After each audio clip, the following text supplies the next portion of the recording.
Welcome to the Silk Road Cultural Collective Showcase. I am Wayne Wong. I'm the Executive Vice President of OCA Greater Cleveland. I'm also a board member for the Cleveland Nation Festival, and I'm a proud member of this collective. Today, I will be your tour guide. Together, we'll journey across time to celebrate the legendary Silk Road through Hanfu fashion, historic replica, real armor, ladies and gentlemen, and live performances. Our nonprofit preserves Asian heritage through immersive shows and education that bring culture to life. What I'm wearing is inspired by the Ming Dynasty armor, founded in 1368, the 14th century, with light mountain-shaped plates designed for movement and stage performance.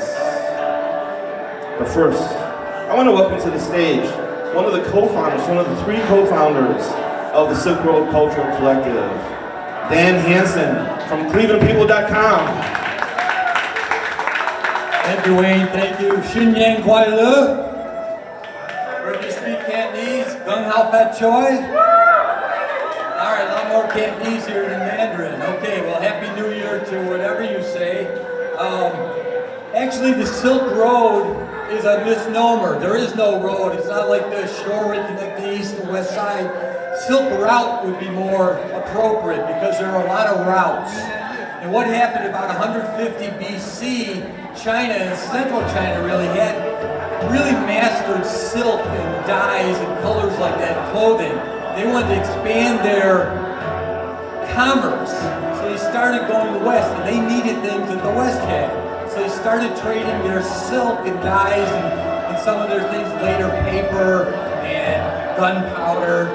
And they started to get from the west, they got metal and glass, wine, things like that. So even though it's for commerce, you can't help but pick up the cultures, the different religions, the different foods, the different costumes, the different armors.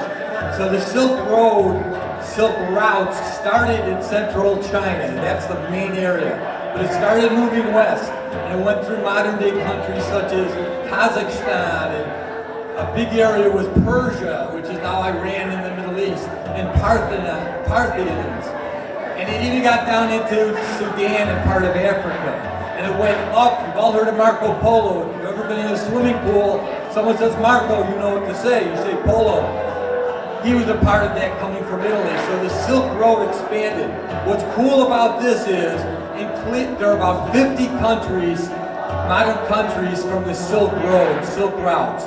What's cool is that Cleveland has people from all those heritages represented here. So we're going to eventually start with China because China is the biggest part of the Silk Road. Without China, there's no Silk Road, Silk Routes. So starting there, and we'll see historically as we move west and get into India and Kazakhstan and Persia and all that, we'll see the Silk Road Cultural Collective. And geography is one thing, but as you'll see, time is something else. So the different eras with dynasties and all, it all matters. So you'll learn a lot, but this is really cool stuff, so enjoy. All right, Dan Hansen, if you want to learn about all 50 of those countries, visit ClevelandPeople.com. Dan and his team do a wonderful job of documenting all that is happening in the diverse communities of Greater Cleveland and Northeast Ohio. As Dan said, the Silk Road was all about communication, and there are some lessons to be learned. The Silk Road was not a place of conflict, and it wasn't a place where communities fought each other, and instead, it was where East met West. So up next, in our Asian real replica armor and Hanfu showcase, it features handmade replicas from the Tang Dynasty, which is 7th to 10th century, and the Ming Dynasty from the 14th to 17th century. Each attire tells a story of courage and artistry. Enjoy the Silk Road spirit. Talk to our heritage performers afterwards and visit us on silkroadculturalcollective.org.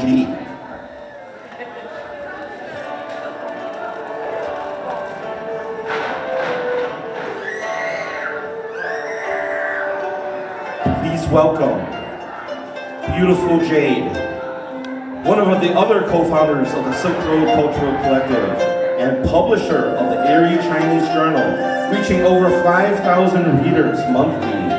Tonight, she graces the runway in an exquisite traditional Chinese Han food, inspired by imperial court dress.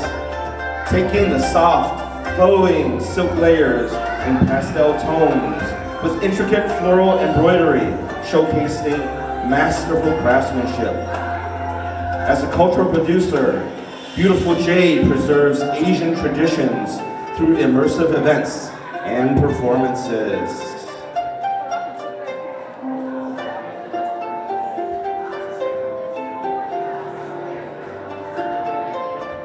Our next model is a small flower in a meadow.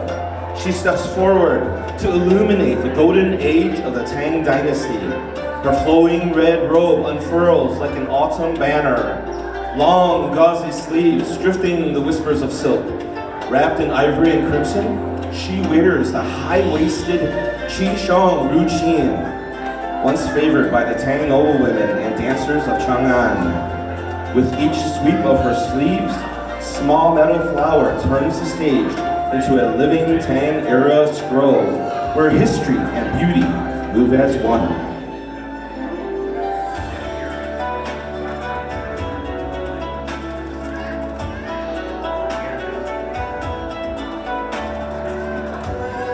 The lights dim, the drumbeat deepens.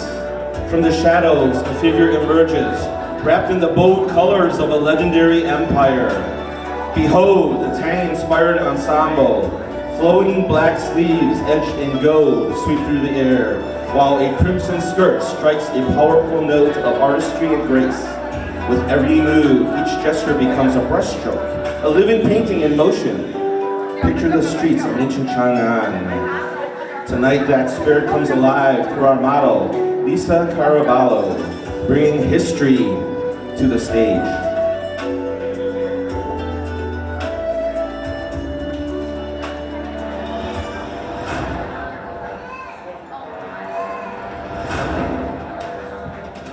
Lang, the elder, called Bearded Wolf, was a late Ming warrior famed for loyalty, courage, and unyielding strength. To enemies, he was danger. To allies, determination itself. His name traveled ahead of him, whispered on the battlefield, like a warning and a promise. That spirit returns tonight in armor of crimson and obsidian. A red robe flows like a war banner beneath a riveted brigandine vest, turning protection into art. A black cavalry helmet crowns the look, red and gold, flashing like victory banners. Wearing it is filmmaker and cultural storyteller Terry G, bringing the legend of the Ming warrior to life.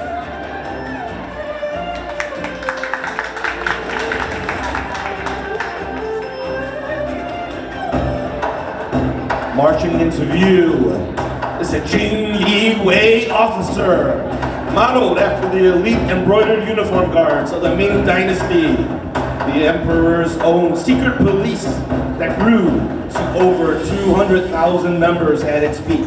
This real handmade armor of overlapping metal plates based of fish scale patterns shines like the dragon's hide, crowned with a crested helmet in imperial form.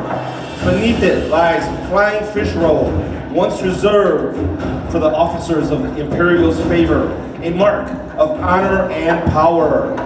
Each movement catches the light, metal glinting, silk shifting, echoing the precision and balance of a warrior, both graceful and relentless.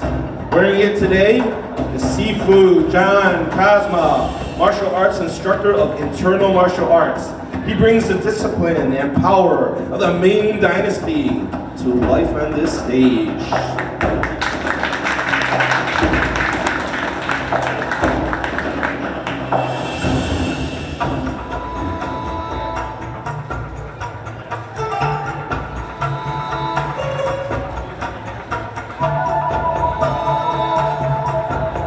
Next up, Welcome Commander Zhang, portraying a Tang Dynasty heavy infantry soldier in full lamellar armor. Thousands of small plates interlace into a flexible shell built to reflect arrows while allowing powerful and graceful movements. In his hands, he bears the Wu family war banner, a symbol of loyalty, valor, and the enduring spirit of the Tang army. His flowing silk catches the air like fire and wind, carrying colors of command and pride across the field. As Commander Zhang raises and waves the banner, the armor's hues and fur accents shimmer beneath its light, evoking the steadfast courage and imperial dignity of the Tang Imperial Guard, carrying not just silk and steel, but the living spirits of an empire reborn.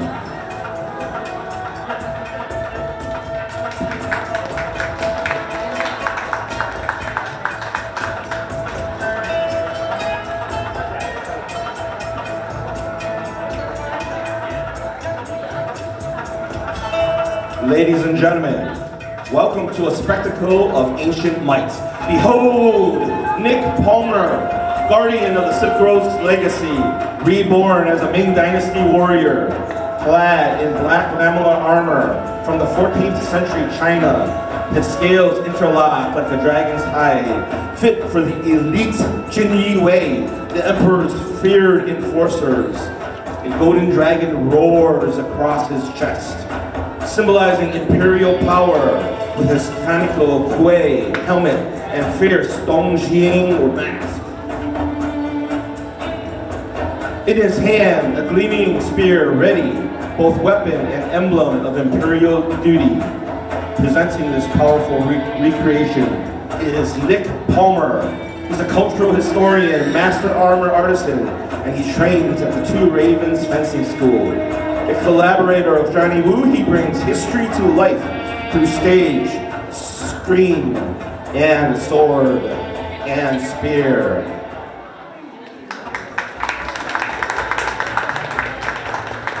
Now, let's step back to the Tang Dynasty of the 7th century and behold this warrior born. He is wearing handcrafted Ming Guan, which means the bright light armor layered over a noble's robe. Black panels, red brocade, and a gleaming gold chest plate evoke the brilliance of imperial generals, while hidden metal scales beneath provide strength and agility. The tall crested helmet, and in this case, black cap, provides strength and agility. As he moves, the armor catches light like a living sculpture, every gleam telling a story of endurance and honor. Wearing this armor masterpiece is General Wu, award-winning filmmaker and cultural visionary, bringing Tang-era valor to life through art, films, and heritage.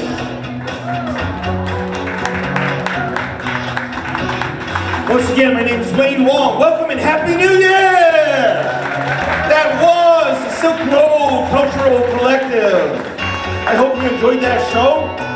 Again, Silk Road represents where East meets West.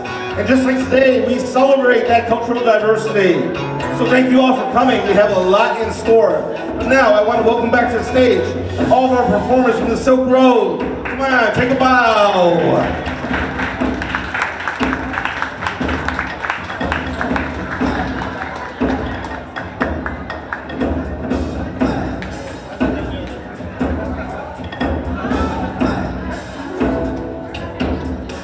Right, Alex?